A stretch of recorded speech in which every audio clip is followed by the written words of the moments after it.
Welcome back to page 121. Today we're going to take a look at a really good adventure from GDW, Game Designers Workshop, Adventure 10, the Safari Ship. This is just a fun little adventure, nice introduction to the Safari Ship, and a good way to use it. I have to admit I've never used the Safari Ship. I've never been a player in a game that uses a Safari Ship. But having reread this guy, I thought, oh, I have some use for a Safari Ship. So we're going to take a look at it and the adventure it's wrapped around. And this is going to be part one.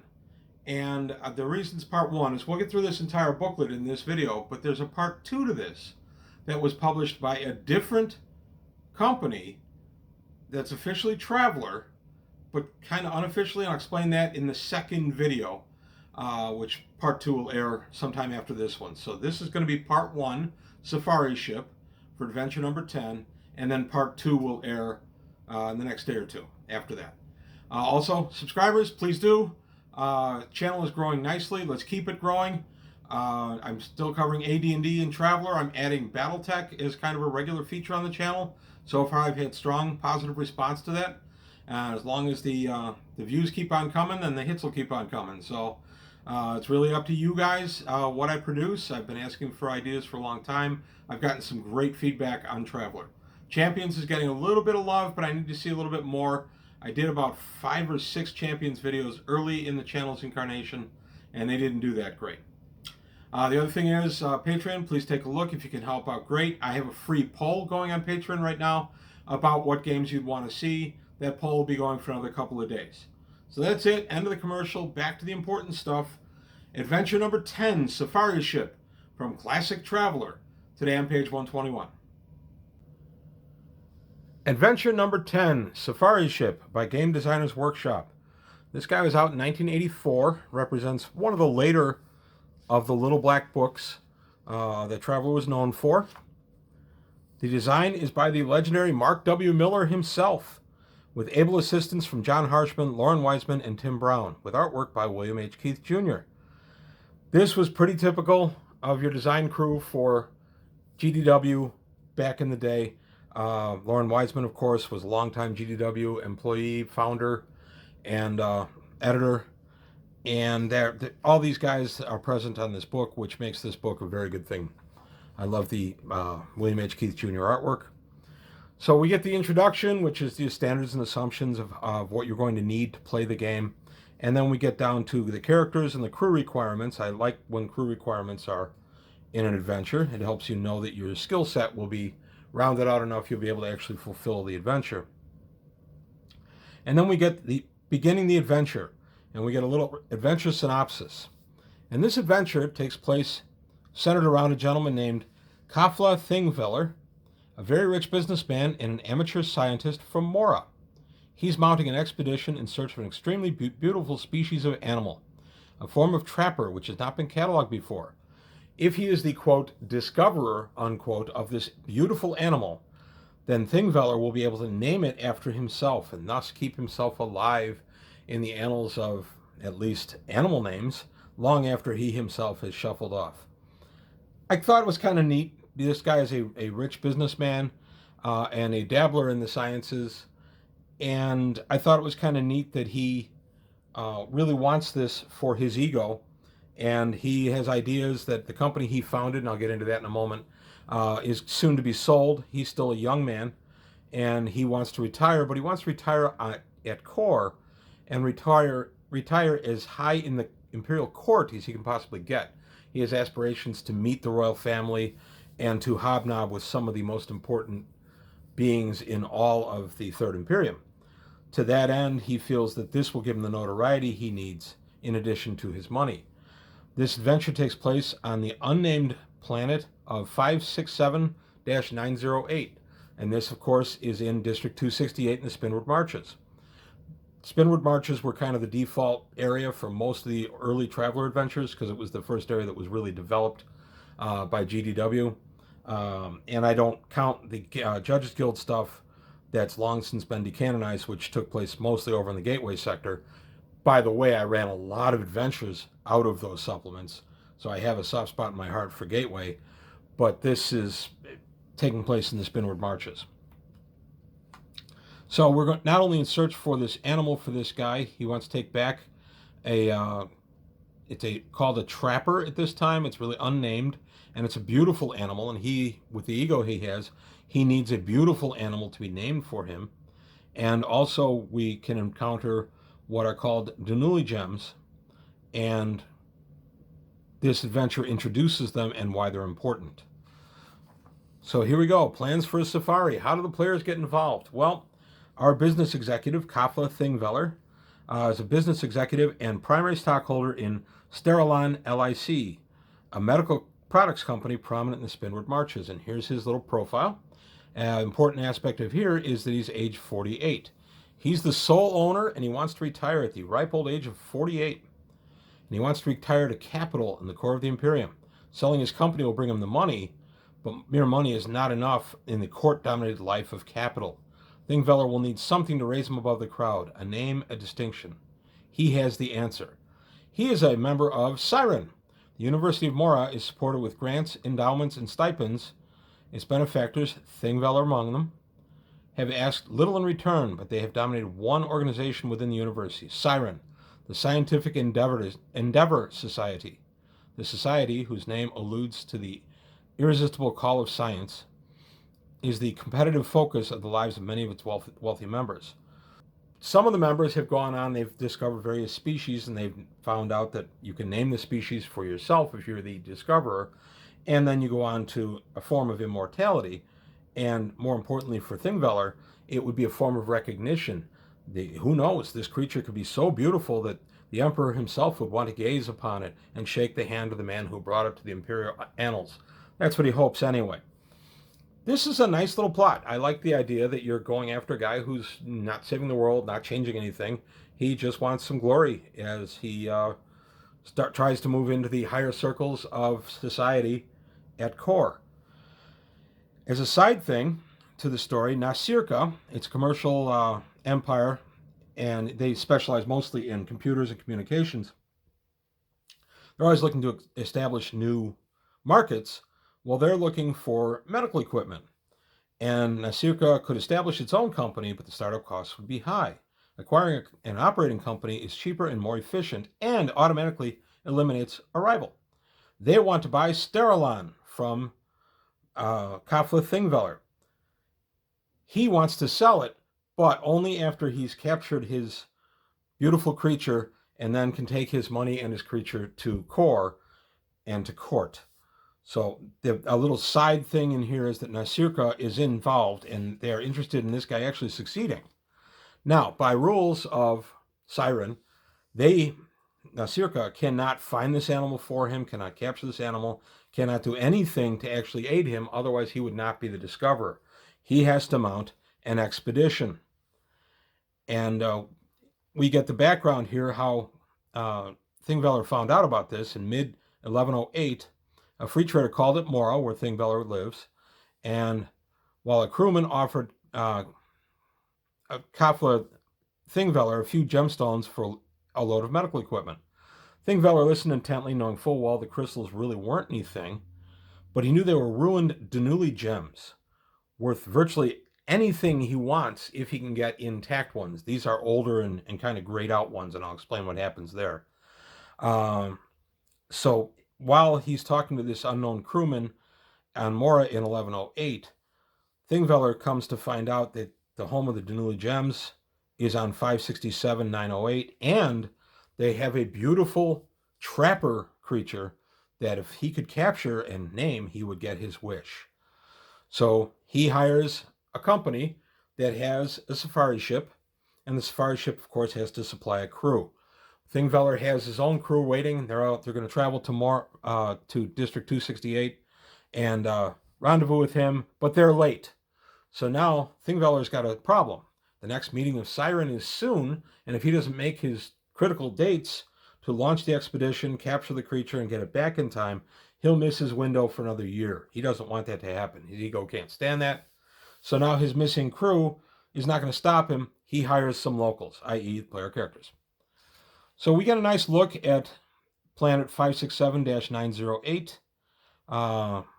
The safari ship itself is depicted very nicely later on in the book. And we know it is streamlined and can land there, and you can use it to set up a very nice base camp. So we're going to locate the species, but there's some complications, one of which is the shriekers. The shriekers are actually a Sophont species living on this planet. They are the dominant species because of their intelligence. They're basically intelligent spiders.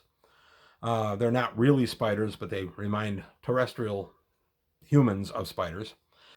You have to find a way to communicate with the shriekers. The shriekers are so named because part of their language is very screechy and even goes into the hypersonic. And to learn that, there's a whole section here of how you learn to speak with the shriekers using your computer to basically build a Rosetta Stone. So if I pick up a cup, I say cup, the computer records that, and if one of the shriekers picks it up and he screams what the name is, now we're starting to get a basis that we can start translation. Standard way translation would work. And it goes through and we get a nice little breakdown with a bunch of skill rolls to make the translations happen. This can be a good chunk of the adventure. We find the Shrieker civilization had once been much larger than it is. They once had been a fairly sophisticated society, but a natural disaster almost 10,000 years ago drained off most of their ocean into one large trench in the ocean and converted much of the world to desert. And this natural disaster wiped out the advanced Shrieker civilization. These folks are pretty much what remain. They were part of a religious enclave that survived the devastation. They've retained civilization where most of the other Shrieker population have reverted to being nomads. The Shrieker themselves will be friendly to the players and they will help out. The players have to find where the heck this trapper lives, and they say, oh, we know the trapper. Those things hunt us when we go to our Valley of Memories. So what is Valley of Memories? Well, that's basically a place that the Shriekers go as part of a pilgrimage to be able to spawn. They travel overland a great distance. It takes them weeks to get there. A male and a female mated pair will get there. And once there, the female will conceive a clutch of eggs, 10 to 20 in a pouch. And then they will together take the eggs back home. And then over time, the male will fertilize some of the eggs and you'll get viable creatures out of that. When we come to find out in the Valley of Memories are many of the Denuli gems. The Denuli gems are very rare, named for the gentleman who found them, a scout named Denuli, and there's only a couple of them around forever because Denuli died without revealing where he found them. Well, it turns out he found them in the Valley of Memories. So the player characters see these gems lying about and they're confused. They find out these are unsuccessful eggs that the Shriekers have laid. They did not take fertilization, but the Shriekers give them to subsequent generations, and the subsequent generations scatter them about the Valley of Memories, and they are considered sacred. They are the unborn who will then go on and supply the spirits for the new eggs. Therefore, you can't swipe them. They are considered sacred objects. So you have this vast wealth laying at your feet, but you're not able to take them without infuriating the locals. To further the story, this is where the trapper lives, and the trappers learn that the Denuli come here, and it's learned to hunt them and things like that. So now we have a lot of ways to get the players involved. Beyond that, the road to the Valley of Memories, while very distant, has suffered damage since the age of the higher society, and in fact recent damage through an earthquake. A tunnel they use has collapsed. Part of the roadway itself is heavily damaged and almost impassable. And a suspension bridge is out. It would take the Denuli themselves a generation to clean this, but then the Denuli would not be able to spawn in the Valley of Memories. And for various social reasons, any creature conceived but not conceived in the Valley of Memories is considered a lesser caste or may even be outcast from society. So the players can help the Shriekers by repairing some of the road work, and players with their advanced technology and their grav sled and things like that can do that within a couple of days or even a few weeks, as opposed to how long it would take the Shriekers themselves. So they enter into a deal, and the players help clear the way back to the Valley of Memories so that the Denuli Shriekers can continue to spawn. So that's really the adventure. I just laid it all out for you, and then you have to return. Thingvellir must return to Mora by 263-110 to catch the liner to make the meeting of Siren on 005-111. So it's a tight thing. You can play that or not as you wish. If you want to get real excited about having this guy's time limit be an important part of the story, it can definitely build some of the suspense. For the Safari World, we got a nice look at it, nice layout. Oops, there's the map. Mostly a desert now because of the drainage of the oceans. And now we get a great look at the Safari ship. And I remember when I first got this, the only part of it I read initially was the Safari ship. I wanted the details. Nice William H. Keith Jr. artwork there. And some more. And the Safari ship is basically a luxury ship. It's exactly what it sounds like. You want to mount some kind of hunt, whether it's to actually, bag animals as trophies or just take photos of them or just sightsee. This is the ship for you. It's got a big glass front to it so you can watch yourself land and take off. It's even got an excellent back porch that extends out behind the ship but underneath the hull of the ship. So you have this nice comfy area where you can relax in the atmosphere of the planet that you're in, but without being in the sun and things like that. It's pretty neat. I like how it's laid out. The adventure, the ship itself goes on to give us all the information on the ship and the capture tanks. And here's a nice look at the Safari Lounge where people can relax and enjoy their vacation. We get the nice layout. This is the Animal Class Safari ship that we're in. It's named for the Leaping Snowcat. It's a carnivore pouncer native to many worlds of the Imperium, including Vland and Pretoria. In Volani culture, the snowcat is a symbol of powerful surprise. So we get some nice lookouts here. You have a hunting launch, which is a 20-ton vessel that is separate from the ship or the air raft. So you actually have 3 modes to get around. The Safari ship itself can move around the planet as well. We get a nice look at it here, and then we get a look at the ship's lockers, which is pretty cool. You get the hunter's clothing locker, the hunter's equipment locker, and then the hunter's weapons locker. And each of these has to be customized for whatever your safari is for. You have to take the appropriate clothing and things. So this is not a cheap undertaking that this guy's doing. The players can make some pretty good money here just by doing their jobs. They'll actually be very well paid as long as they work with the situation. Here we get a nice look at a ship's locker. I've done a video on ship's lockers before, and this is a great example of one. We have a clothing locker, and then we have the equipment locker and the weapons locker I've talked about all before, but this is how they're all stocked for this adventure. I thought this is pretty neat. And then we get a nice look. There's Walston, where my current traveler campaign is located. It started down here in Matmos. Actually, I'm sorry, we're up around Collis right now, but we're headed this way. There's the Bowman with the famous Bowman belt box set. I've done a video on that. And then there's our world, 567908. We get a nice look at District 268 itself. A lot of rules and interesting information on hunting. We get encounter tables, but it does really refer you more to Supplement 2 animal encounters. Get a neat little bestiary. We get a lot of background on the Shriekers, that they had a more advanced civilization, but it collapsed. And info to create a Shrieker character if you really want to. Here's what these guys look like. Shriekers have artificial legs they can have surgically attached that make them able to run faster. Their natural legs are pretty short. They have these longer legs. They're almost like stilts, but they allow the Shrieker much greater mobility and agility at the price of they really can't ever take these artificial legs off.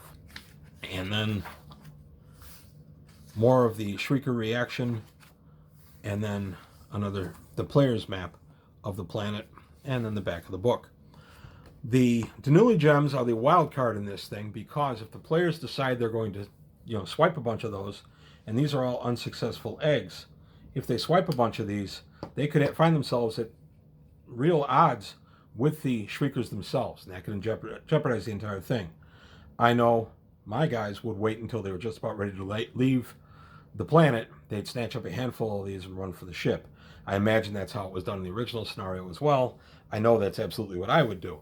I would not leave them just lying about.